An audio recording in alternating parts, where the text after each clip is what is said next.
grab a drink. Hey!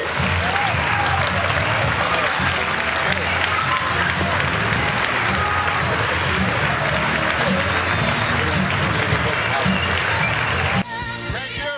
Thank you, everybody. Thank you. Thank you. Thank you, Bulldogs. Hey. I'm happy to give all of you some time out of class. I know that's why you're cheering. What I want to now do is open it up for questions and comments from the audience. And I've got some young people who've got microphones.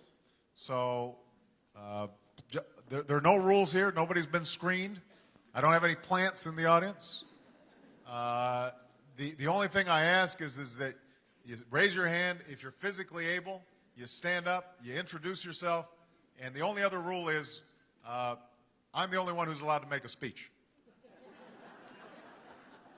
Well, I know that most of us students here, juniors and seniors, are really more looking towards extended education post-high school, right, and the skyrocketing costs of tuition to attend college. And I was sort of wondering how you were going to help make anyone who wants to extend their education available to the masses, rich or poor. It's a great question. Most Americans are going to need some post-secondary education during the course of their careers, and they may need it more than once because the days of lifetime employment at one place are long gone. Most people are going to go through 4, 5, 7 jobs during the course of their career, and they're going to shift from one occupation to the other. So we've got to make community colleges, four-year universities, postgraduate degrees more affordable. One way of doing it that really gets under my skin, I'm really annoyed about this, is the fact that our student loan programs, half of them go directly from the government to the student. And they run perfectly well and are managed perfectly well. The other half of all federal loans go through banks or financial agencies. And the only reason they go through banks and financial agencies is because banks and financial agencies have lobbied for them to go through banks and financial agencies. And they make $2 billion a year in profits on student loans. Now, I've got nothing against banks, but I think banks should be making money on something other than off the backs of students who are trying to go to college. So what I've said is, let's eliminate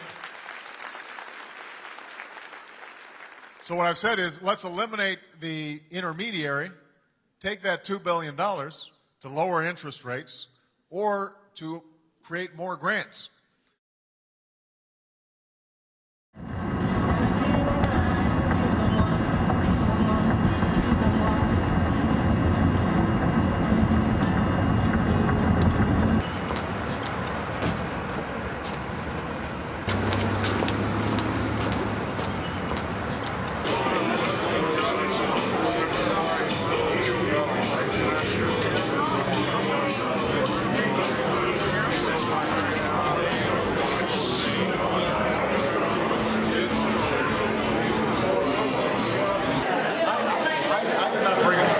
Just in case you're thinking. Okay, we will blame it.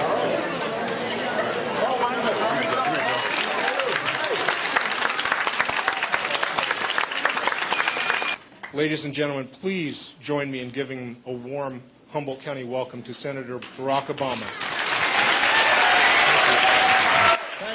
Thank you guys, thank you. Thank you for this wonderful turnout in Humboldt County. I am so grateful to all of you. I want to thank the VFW and all the veterans who are here.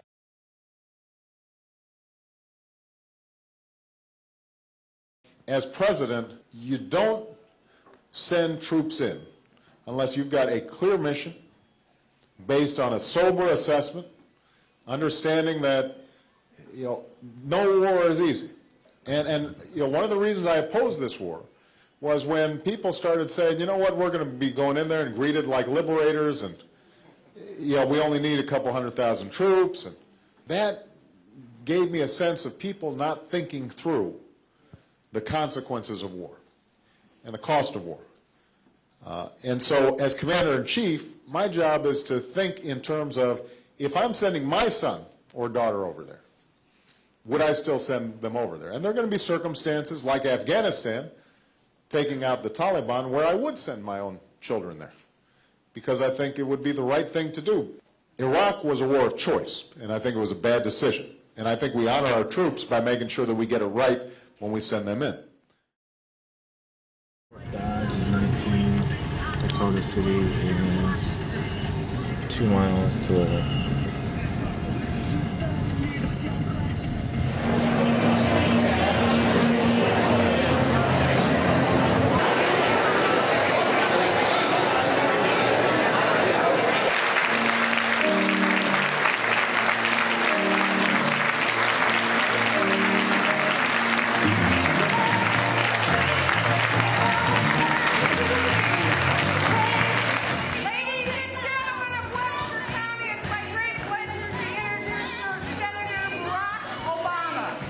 It is so nice to see all of you on this slightly brisk day.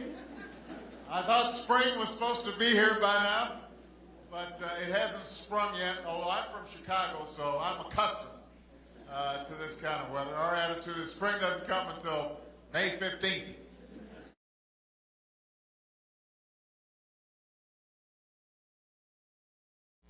First thing I would do is I would revamp FEMA.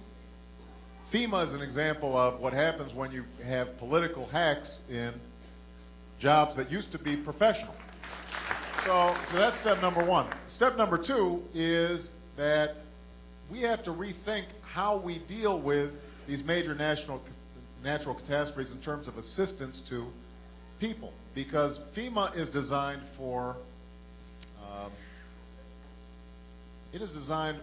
the immediate emergency response, making sure that people have, trailers or tents or food or water or what have you. They're evacuated, all the things that we did so badly in Katrina. And as I said, I would make sure that FEMA had the capacity to handle these large-scale disasters and had plans in place, and we're working with local and state governments to have plans in place. But in something like Katrina, what you also need is to get FEMA out of the way after the initial problem and create a reconstruction authority that has the ear of the president. And that's what I would have done after Katrina, is I would have said, I'm forming a non-political, non-partisan, professional reconstruction authority like the Tennessee Valley Authority under FDR to plan and rebuild in an efficient, cost-effective, serious way. And that's not what was done. So we allocated $100 billion, and we know $2 billion of it was wasted. Nobody knows where that went. And a lot of the money's still not going to people because there haven't been good plans that coordinate all these different levels. So those are two things that I would do in terms of handling a situation like Katrina. But the main thing is, obviously, I would be there within a few hours as opposed to 3 days.